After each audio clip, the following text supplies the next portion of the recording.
Welcome to another episode of Keep the Fire Burning with Bishop Elvin D. Thompson. Now sit back and relax as I stir up the gift that is in you.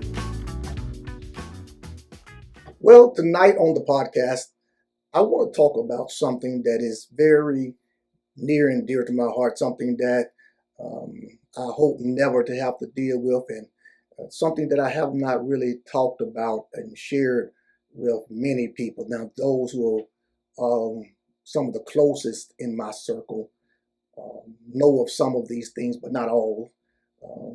But most people do not know. And so I want to talk tonight to you about my own personal experiences with racism, bigotry, paternalistic treatment. I don't want to talk about everything that is going on in the world right now, except as it relates to my own personal experiences. When I was young, I became aware quite early in life that there was a difference between me and the white children that attended the single high school in my hometown. We were a small hometown and there was only one high school there. And to this day, there is still only one high school there. When I say I became aware that there was a difference between me and the other white children, for starters, my grandmother, when I was young, worked as a domestic in many of the homes or the white homes there in my hometown. She worked there cooking the meals, cleaning their houses, washing their clothes, caring for them and their siblings and their family. They're in their homes as a domestic. She ironed their clothes. She shined their silver. And she cooked all their meals. And then she cooked and then she got dressed up and served at their dinner parties. And I always thought that was strange. And then for those whose house she did not work in, for those whites, she more than likely worked at the local all-white church where many of them attended worship services. And in their church, what she would do on the weekend is clean their church, vacuuming the floors, dusting down the pews and the pulpit furniture and the communion table, shining the communion silver trays,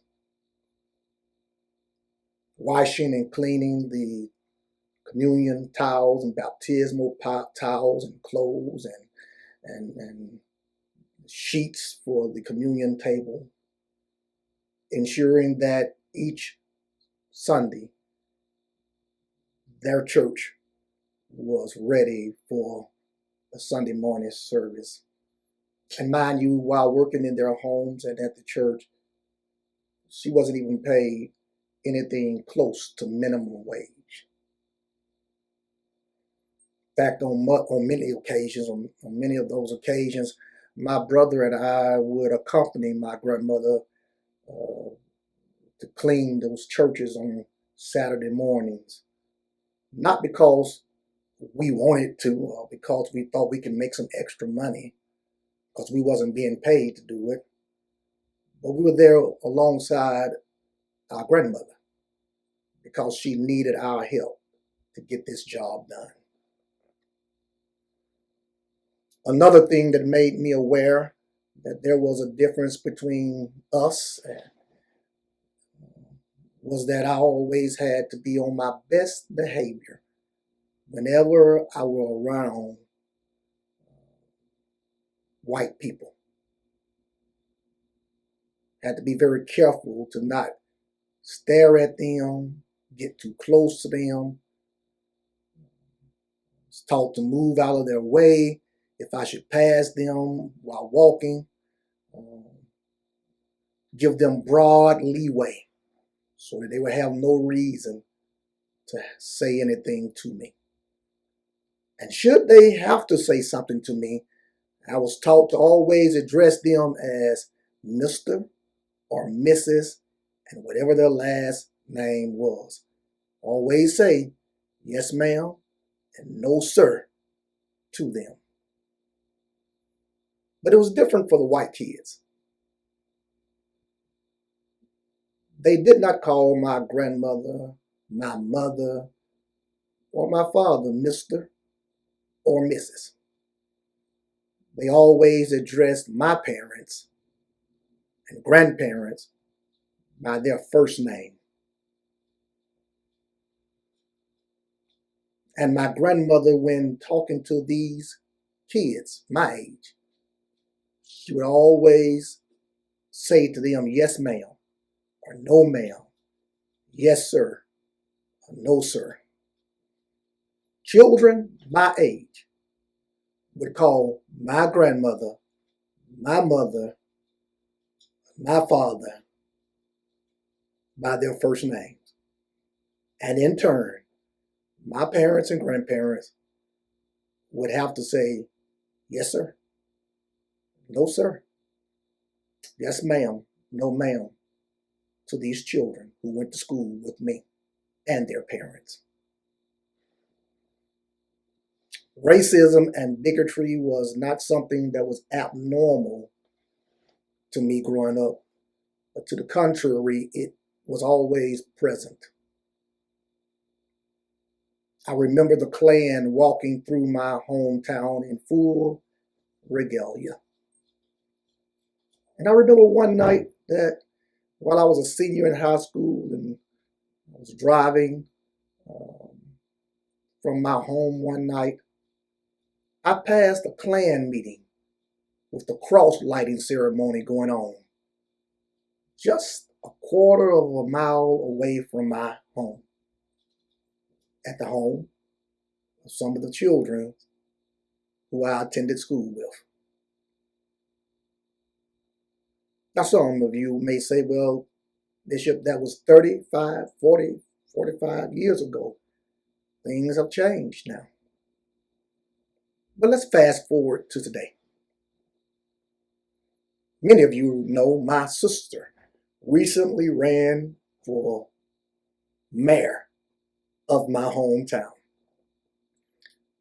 making history as the first African-American woman to ever run for that office, and only the second African-American at all to ever run. As her campaign began, members of my family, to include my senior old grandmother, began receiving calls from some of those good white people whose houses she had worked in as a domestic, whose church she had cleaned as a domestic, asking her to talk to my sister, asking her, why in the world would you let her run for mayor? Why would she even dare to think she could run for mayor of the city? Told her, others in our family, that should my sister have run for maybe the council seat, they could support that. But no way could they support her running for mayor. The calls came in from good Christian white people whose houses my grandmother had cleaned, and from children who are now adults who she practically raised in her own lap. People who have, through the years, told my brother and I how very proud they are of us for being so good and making something out of our lives and swearing to our family that they just love our family. But for those whites who dared to support my sister, well, they received some phone calls and some visits from some good Christian white people. And when I say good Christian, I'm talking about those who are self-proclaimed Christians. By their own definition, they say that they are just good Christians. But some of those other whites who wanted to support my sister for mayor received visits and phone calls from these good white Christians to tell them that they were some N-word, loving, explicit for daring to support that N-word, which they called my sister. Some of these good people tapped into my sister's personal banking accounts, and we won't even discuss how they got access to it. But they tapped into her personal banking accounts and then dropped off that information in all of the white residents, none of the blacks, but all of the white residents in my hometown received these little letters with my sister's personal banking information in them, just so they can make sure that they were well informed about who they were supporting. They tried to intimidate those who showed up at the polls on election day, those who wore T-shirts in support of my sister, especially the black ones. In fact, one of my nieces was in line, and the line was long, and this was the most turnout they've ever had for an election. My niece was in line, and my mother and grandmother had been in line earlier. And could you imagine my grandmother, a former domestic, my mother, standing in line to vote for their daughter and granddaughter in their hometown? Could you imagine the pride they must have felt? And they had on the T-shirt supporting her. But they were at the poll. The poll workers told my mother and grandmother that they couldn't vote wearing those T-shirts supporting my sister, that they would have to go and take them off, or otherwise they would be denied the vote, and make sure the other blacks knew the same thing. There was a white lady there in front of one of my nieces who wore a white a supporting shirt for my sister. Thank you for doing so. And she wasn't told to take hers off. She was allowed to vote with no issue. I'm sure she got some stares, but they let her go. And when she came out, she told my family, well, they didn't bother me, and you all need to report this because they are only harassing you all, not us. Well, I wish I could say that my sister won, but no, she lost the election. And she lost the election by a very small margin of 49 votes. 49 votes. And that night after she lost the election, some of these good white people got in their cars and started driving through the town, honking their horns, waving their flags.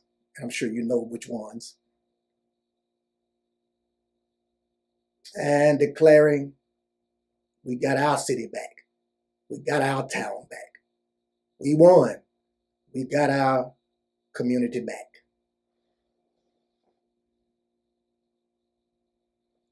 For those of you who know me